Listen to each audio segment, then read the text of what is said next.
क्या आप जानते हैं कि नासा ने रिसेंटली अपने मार्स हेलीकॉप्टर का नाम रखने के लिए पूरे अमेरिका में एक प्रतियोगिता रखी। इसका नाम क्या होना चाहिए और क्यों होना चाहिए, इसके लिए सुझाव मांगे गए। और आप जान के हैरान रह जाएंगे कि इस प्रतियोगिता का विनर एक भारतीय मूल की 17 वर्षीय लड़की वनीजा रूपानी को घोषित किया गया। उसने इसका नाम दिया इंजेन्युइटी, जिसका मतलब होता है एक ऐसी स्किल जिससे आप प्रॉब्लम्स को सोल्व कर सकते हैं और नई चीजें इन्वेंट कर सकते हैं। So proud to be an Indian guys. आपको क्या ये खबर पहले से पता थी और नहीं पता थी तो चैट सेक्शन में लिखना मत भूलिएगा।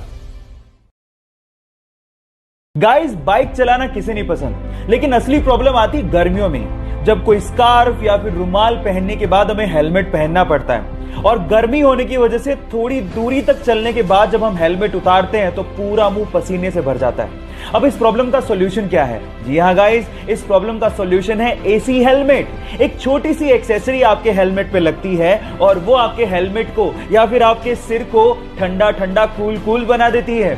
और गाइस, इसका इन्वेंशन कहीं बाहर नहीं, हमारे इंडिया के बेंगलोर के आईआईटीएन पीके सुंदर राजन ने किया है। सो गाइस, हमारे हेलमेट को ठंडा ठंडा कूल कूल बनाने वाले इस सुंदर राजन के लिए एक लाइक तो बनता है।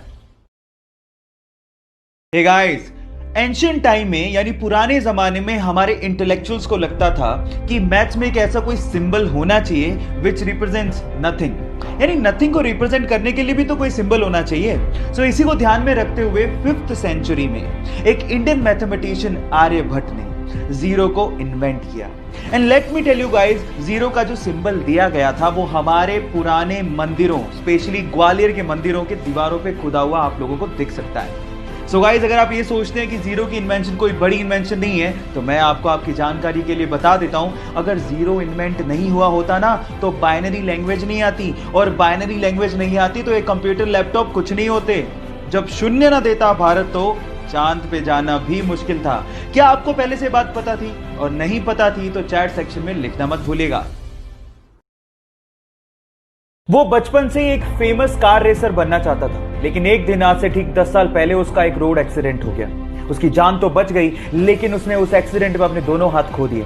लेकिन फिर भी उस बंदे ने अपने पैशन को नहीं छोड़ा और उसने सोचा कि वो अपने पैरों से कार को चलाना सीखेगा। उसने अपनी कार को मॉडिफाई किया और अपने पैरों से कार को चलाने की घंटों और दिनों तक प्रैक्टिस करता रहा और एक दिन वो उसमें कामयाब हो गया। और उसके बाद उसने पोलैंड के कार रेसिंग कंपटीशन में पार्टिसिपेट किया और उस रेस को जीत के उसने सबको हैरान कर दिया।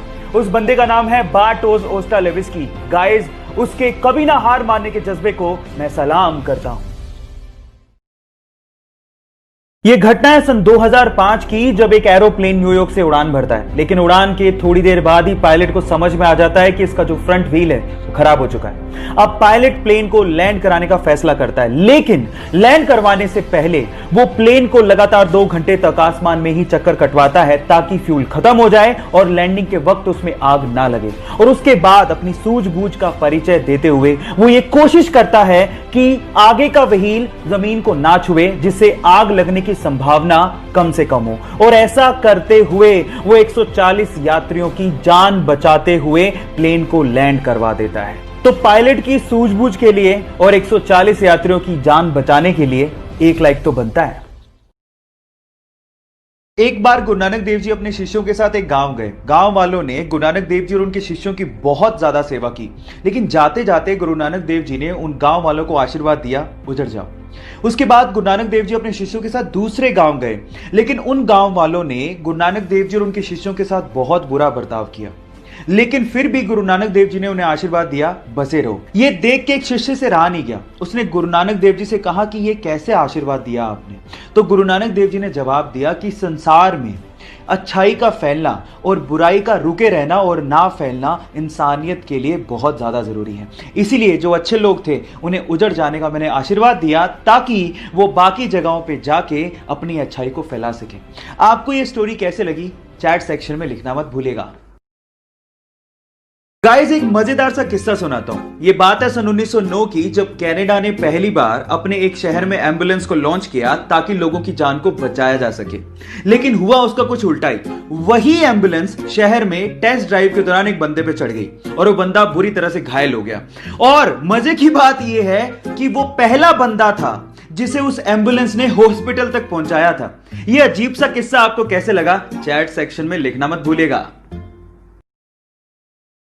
अक्सर जब भी बिल्ली और कुत्ते के फाइट की बात आती है तो शायद हम लोग यही सोचते हैं क्योंकि कुत्ते का साइज बड़ा होता है तो वही जीतेगा। लेकिन थांबा, ये वीडियो ध्यान से देख लीजिए, शायद आपका ओपिनियन चेंज हो जाए। हुआ कुछ यूं कि सड़क किनारे बिल्ली के छोटे छोटे बच्चे पड़े हुए थे। अचानक से अपने मालिक के साथ जाते हुए कुत्ते ने उन बिल्ली के बच्चों को देखा और झपटने और खाने की कोशिश करी। इतने में ही उन बिल्ली के बच्चों की मां चीते की रफ्तार से आती है और उस कुत्ते पर झपट पड़ती है और उसके बाद उस बड़े से कुत्ते को खदेड़ डालती है। गाइस, जब बात बच्चों की आती है तो किसी मां से लड़ना कुत्ते तो क्या शेर के भी बस की बात नहीं होती। आप लोग क्या कहते हो, चैट सेक्शन में लिखना मत भूलिएगा।